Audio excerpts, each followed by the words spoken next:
Hello everyone, this is CodeWithSrini. Welcome back to yet another Angular 6 tutorial. In this video, we will be looking at directives, which contributes to one of the basic building blocks of Angular. So, what are directives? When you look at it, Angular templates are highly dynamic. When Angular renders them, it transforms your DOM according to the instructions given by those directives. It adds a customized behavior to your HTML element. As we know that Angular templates are highly dynamic, they change with user interaction. So whenever a template is rendered, all those rules or instructions are given by those directives. Simply put, we can say that directive allows you to manipulate your template or DOM. So let's go ahead and see what are the types of directives that are available in Angular. So there are three major types of directives that are available or Angular provides us, which are component, structural, and attribute. So what is a component directive? Which we have seen earlier in our video, that what a component is and how we will interact with a component and a view. Or basically the component is encapsulated into a view. There will be some sort of a binding, there will be a data binding between the template and the component. So when a component has a field, and that field can be used in your template to render your data. So this is one such directive. The other one is the structural directive. Okay, structural directive changes the DOM layout by adding or removing a DOM elements.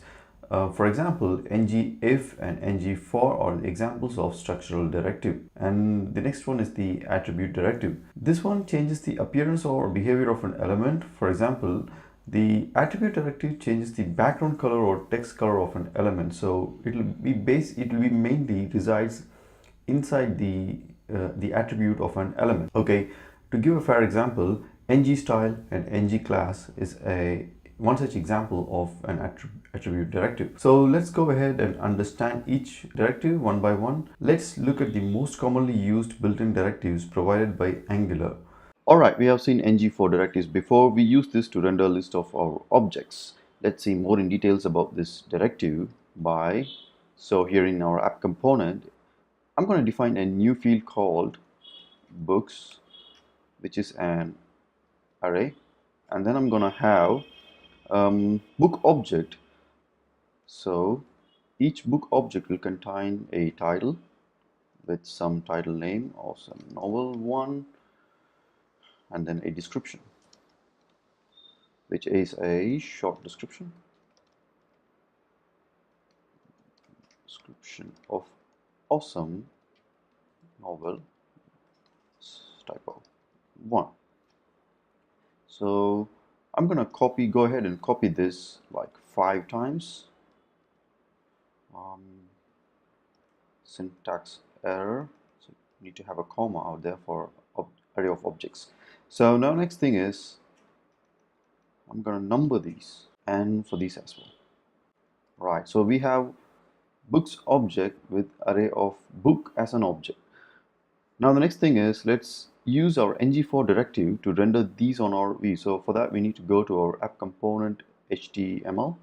So let's move to our template and design this to render this as a list. So we need ul and li as our list items to display this as a list. So it can be anything, you can use table as well, but for now I'm going to use this.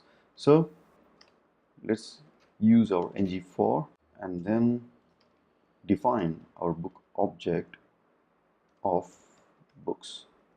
So now we have iteration of 5 books already listed here with a bullet notation, and then use the Angular interpolation to display the title, book title, to list the books of list the title of all our books. So we have option number 1 to 5. So this is beautiful. We have our list of books listed using the ngFor directive.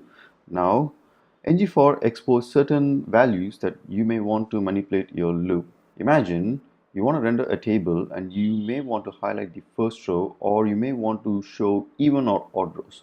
So let's modify the above ngFor.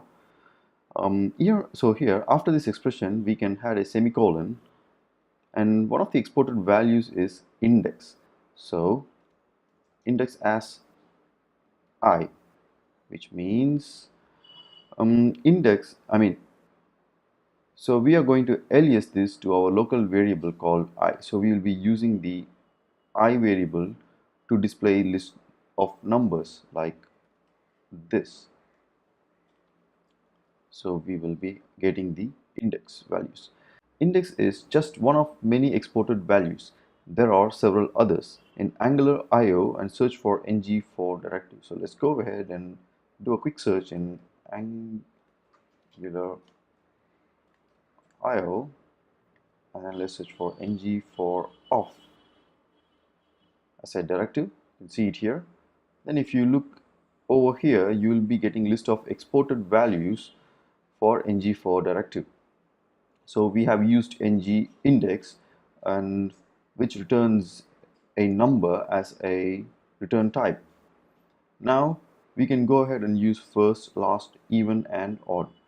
Now let's not worry about this. We will be using this even rows for now. So we add another expression after a semicolon, which is a even, which we need to alias this as is even.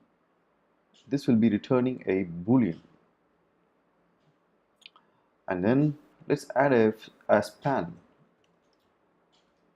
and let's call this as even row.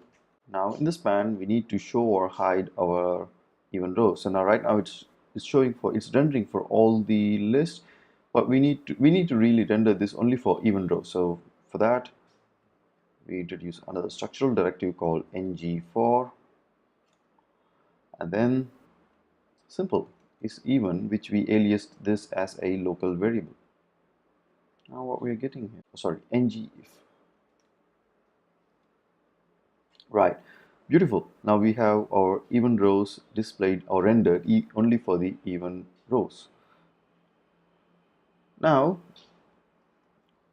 let's go see another example. Let's say we want to highlight all the even rows. Now we can do that by creating a table, so that will be neat, and for that I already have CSS property defined for the table element, and then for the trtd as well as for the even row. So what we will be doing is whenever an even row comes up, it will highlight the background as a lighter shade of gray. So in our template, let's define a table first, and then a tr, which is a table row, and then table definition.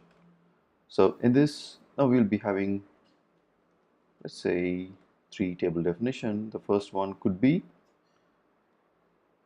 I guess it will throw up an error. No. And the next one will be obviously the book title, and the other one is book dot description, which we didn't use it so far. And we're gonna iterate or loop through this tr. So I'm gonna copy this so it'll be easier for us.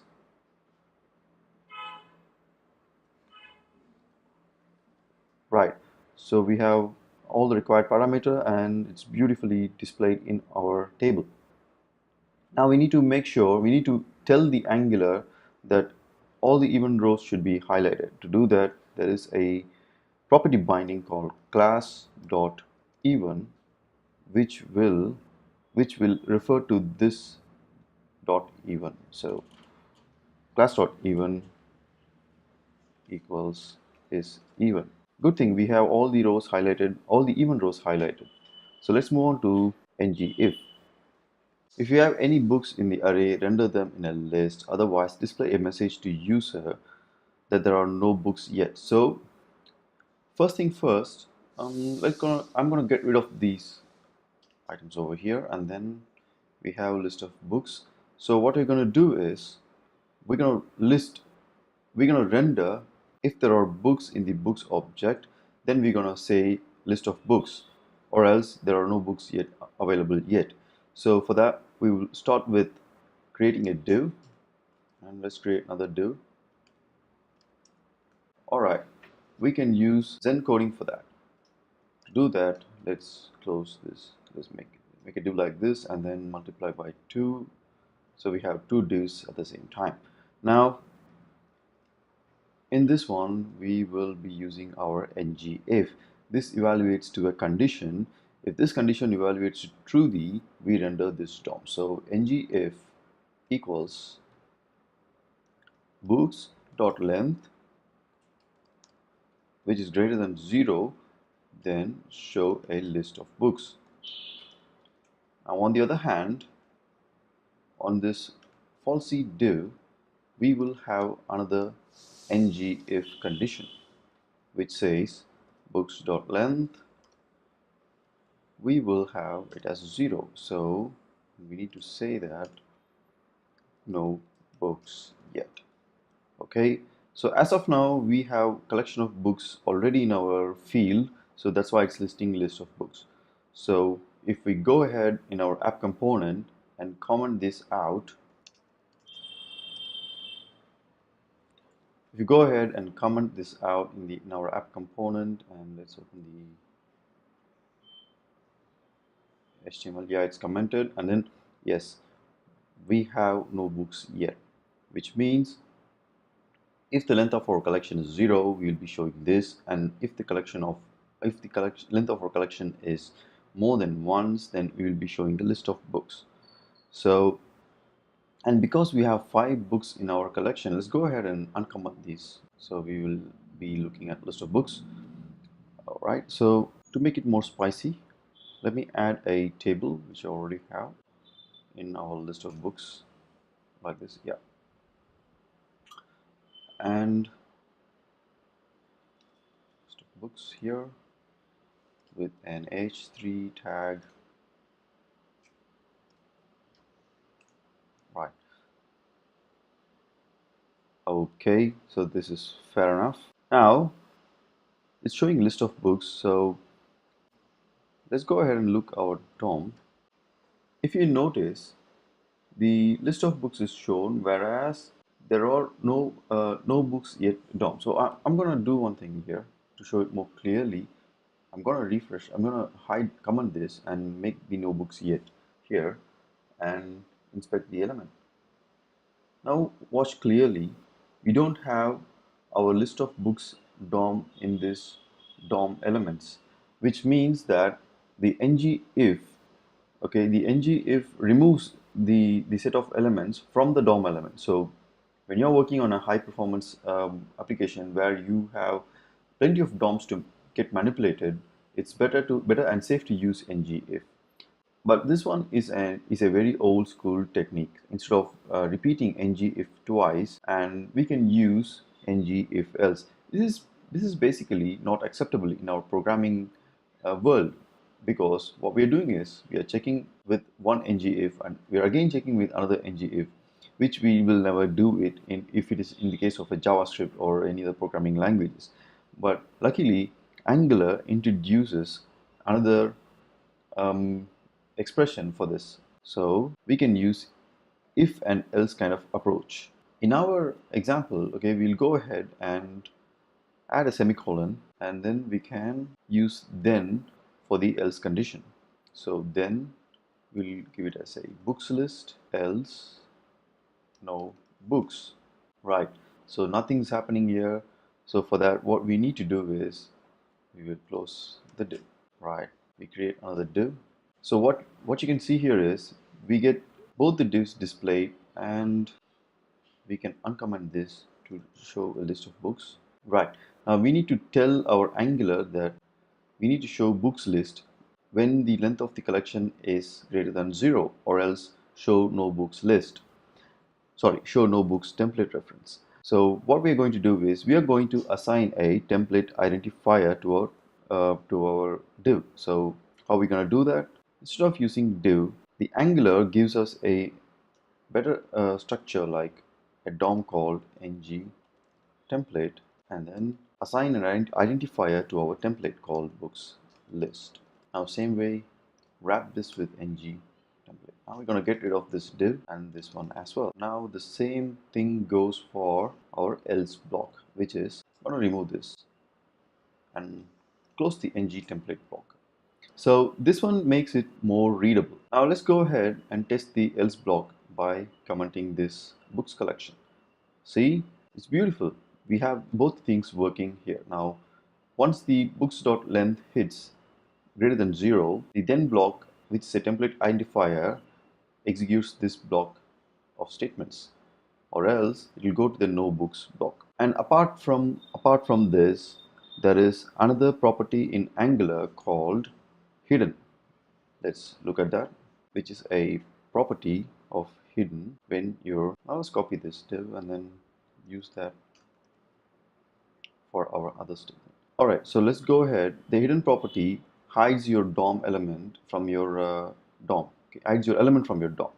So let's go ahead and inspect this element to visualize what's happening. So in the hidden property, if you notice, both the list of books and the no books yet is shown, except Angular inserts a hidden property in this element, but it is available in the DOM. Unlike in the ngIf, the entire DOM is removed from the DOM. The entire element is removed from the DOM element. So that's what the difference between the ngIf and hidden property. We might ask which approach is different. Well, if you're working on a large tree with loads of children, it is better to use ngIf.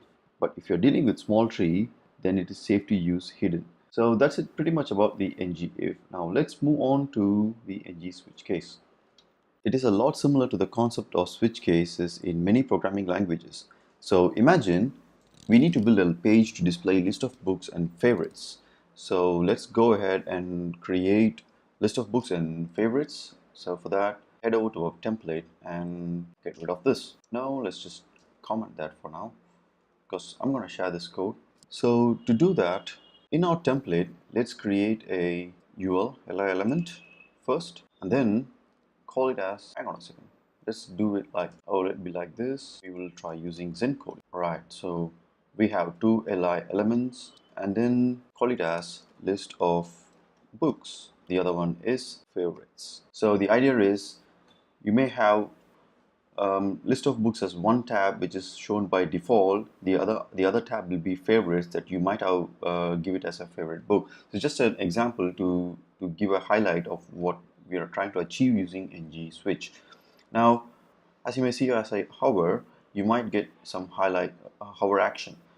I already defined and designed this, predefined this here, so you don't need to worry about that. All the CSS I just gave it for now. So in your project it might be different, or you might want a different kind of color scheme. So let's just leave it like that and then move on to our ngSwitch. So that's done, and then we need to tell which one is active. I'm gonna call it as class as active for now, so that our list of books is active and shown by default. Now this is the switch part. Now we're gonna go ahead and build our content part. So to do that, let's create a div. Zen coding, I forgot. And let's create two divs. One will be our list of books content, and the other will be obviously our favorites. Right, there is some mistake here. Closing div tag. Where is? Yes, fixed. So as of now, we are listing two contents at the same time. So one needs to get hidden, the other one needs to show up. So in this case, list of books content should be shown up and the favorite should be hidden. Now we can use ngIf here, but the problem is, what if the number of tabs grows? So let's say you have settings tabs coming up in near future, then you cannot just go ahead and give ngIf to each and every tabs. So in this case, ngSwitchCase is a prime example, and you can use it very well. So it'll serve the purpose with ease. And then now to get this activated, let's go ahead and create ngSwitch. Let's call this, over here in our main wrapper, we will do a property binding to our div wrapper, and we need to assign this to a field. You can call this any names you want, but I thought view tab is appropriate. Yes, I guess so. Let's name it as list for now. So in our wrapper, let's give it as view tab. So this field is what we declared in our component, which will be picked up by our template and assigned it to our ngSwitch, and this will carry a value called list or favorites. So compensate that, ngSwitch will have a case. So to do that, we will have ngSwitch case and then evaluate with, please note here, we are wrapping this in a single quote. which I'm highlighting right now. This means that we are evaluating this ngSwitchCase with our view tab. Whenever it hits the list, it will just show up. Now, same way, let me copy this code and then right. So you see that the favorites content is disappeared. To make this more use case scenario friendly, let's go ahead and create a table. Comment those. Now we have list of books content. Now likewise, let's go ahead and create. I'm going to copy this again and then create a favorites variable. Let's call it as faves. Fave novel 1, fave novel 2. Okay, that's enough. Just 2 novels that are favorites, and then we're going to use the same thing in our favorites. So we're gonna want to change this to faves. All right. So good thing is we haven't yet assigned a click event to bind this to our ngSwitch.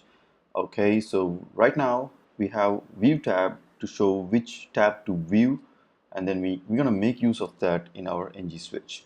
So we want to make this class active as dynamic. So when we switch, it should highlight the highlight should move over to the tab that we have currently selected. So first thing first, let's get rid of this href and bind a click event to our list of books, which will be actually we are using view tab, right? So view tab equals. Now same way we're going to assign, we're going to bind the click event for our favorites.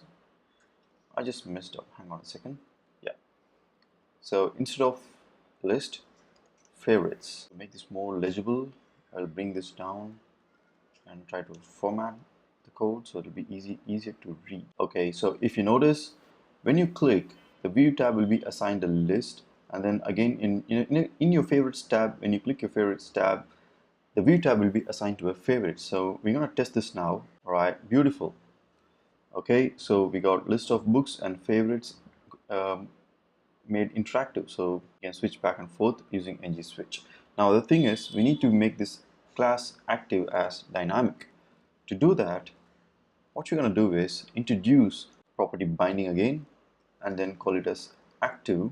This active refers to your active class styling over here, CSS. So class active equals, we're going to check what tab is currently on view, or which tab is selected. So for that, again, we're going to use our view tab field and then use our condition or expression and list. Right, now we're going to remove this. We don't need this anymore. And then same goes over here. View tab as our favorites.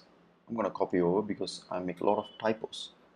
So there you are. It's beautiful. We have our tabs. We got our tabs working, as well as we got our active class bit dynamic. So this is how ngSwitch works. So you might ask, we can use ngIf to do this, but you can do this. But what if there are a couple of more tabs got added along based on your requirement? In future, you might get 3 or more tabs. That's what happens. So in that case, ngSwitch will be really helpful rather than using ngIf. Okay, so now there is one more thing that I missed. So back in the component, let's go ahead and instead of list, let's just say some other tab. What happens? Right, everything goes blank and none of the fields got activated. So that is another case we forgot. Like in the usual programming languages, for the switch conditions, we have switch case and break. Sorry, switch case and default or otherwise. So likewise, ngSwitch has, let's give it a div called ngSwitch otherwise. Sorry, default. Right. So this works. Otherwise tab shows in case shows based on scenario. Let's just say based on scenario. Okay. We might not know where this might be useful, but it is useful in some cases, like the one you see here. Okay. So if the tabs that you assign which is not available in your ngSwitch cases, your your switch default will be loaded. So this is one such thing, and this is pretty much about ngSwitchCase. So we have covered pretty much all the structural directive, which is ngFor, ngIf, and ngSwitchCase. So we need to move on to the attribute directive, and we will look that up. Let's move on to the attribute directives. So we're going to look into attribute binding. Now we're going to look at ngClass and ngStyle. So I'm going to get rid of this default boilerplate that StackBlitz have created, and then go ahead, remove this as well. So we got app component, TypeScript, and the HTML. So, okay, in our earlier example, we have seen class property binding that attaches our class to an element. Likewise, there is another directive called ngClass, which evaluates an expression and assigns a CSS class to an element. But before that, let's go ahead and add a bootstrap file into our HTML. So this is our plain old HTML, and then we're gonna have a bootstrap. Already have a piece of thing from a style sheet linking from Bootstrap, so here it is. So right now our page is Bootstrap ready. I'm going to close this up. We don't need this anymore. All right, so in the template, which is app component, let's create a div and then a button. So in this, let's have as a label. So we have a simple button. Okay, in the component CSS, let's get rid of this and then give our div margin of 10 pixels to give a neat padding or margin that we need just for the aesthetic purpose for now. Okay, and here we're gonna have, okay, first let's create a directive called ngClass. Now ngClass will take an expression, and here we're gonna have a object as an expression. Okay, so in this object, just like a JavaScript object, it will be more of a key value pairs. Okay, so each key represents a CSS class, and that value of that key determines if the class should be rendered or not. So in the Bootstrap, we have properties, class properties like btn and btn primary. So this is how a Bootstrap button will have a class. So let's have it as btn and is but also btn primary, which is primary. Okay, so nothing happened because our expression, we haven't defined a field for our expression to evaluate. So let's go to your component and then it as is button equals true and is primary equals true. Now if you look at it, is primary becomes true, so the class, which is a key, is included in our simple button. So if you go ahead and inspect our DOM elements, you might find it here in our class. We have both btn and primary. Let's do some trick here. Let's go ahead and give it as false. You see it's gone. So if you notice in the class, we got only button primary, whereas we open up the HTML template, the btn class is missing because it evaluates, the button is false and it evaluates to false, hence the btn is not included in our button element. So this is how an ng class works. Now let's take this further. I'm gonna make it as true for now, and let's give some more example. Okay, we have a div, and let's create a toggle so that we will be showing our primary on and off, and assign this to a click, bind this, not assign, to a method called toggle button. So this will call up the method called toggle button in our component file, and let's call this as toggle button class. So beautiful. Now we have an error. That's because we didn't define our toggle button class, sorry, toggle button in our TypeScript class. So let's go ahead and create a function called toggle button, which is a method, and this will toggle our primary class on and off. So this dot is primary. So what happens is, if the primary is true, it will assign it as false, and vice versa. So let's test it. Beautiful. So the ngClass is an example of an attribute directive. We use it to modify attributes of an HTML element. As you've seen in this example, dynamically we can assign a class or we can assign a class to a button and remove a class from a button or an element or any other element. So it's kind of versatile. And the other one is ngStyle. Okay, so ngStyle works same way like ngClass. They both are attribute directives. As an example, let's change our button styling using ngStyle. So what I'm going to do is create another button which will be wrapped inside a div and button Zen coding here. So we have our button, we have our div closing, and let's add a property binding of ngStyle. Like I said, ngStyle takes up a similar kind of object like in the ngClass. So let's call this button as submit. So we have a submit button. So in a programming scenario, in the UI, you might have a situation where you have a form element and then you have a submit button in there. So based on some parameters, based on some form field values, you might not want the want to show the user a submit button, or you might want to show a different styling for can submit or cannot submit. So to do that, let's bring up a field called can submit equals true. So I'm going to style that up for can submit for now. So this will take up, the ngStyle will take up style attributes which will be used by the JavaScript. So it should be like color. Oh, sorry, it's not JavaScript, it's a CSS. I made a mistake. And can submit ternary operator, which is a white. If you can submit the form, the color of your font should be white, otherwise it should be black. Okay, and again another key value pair, which is a background color. Same way, if you can submit, it should be something else. The background color, I have a prefabricated color which I like it. So I'm gonna add this color, or I'll just let it as white. Okay, so the can submit field is true now, hence it's showing up a beautiful purplish background with a white font in it.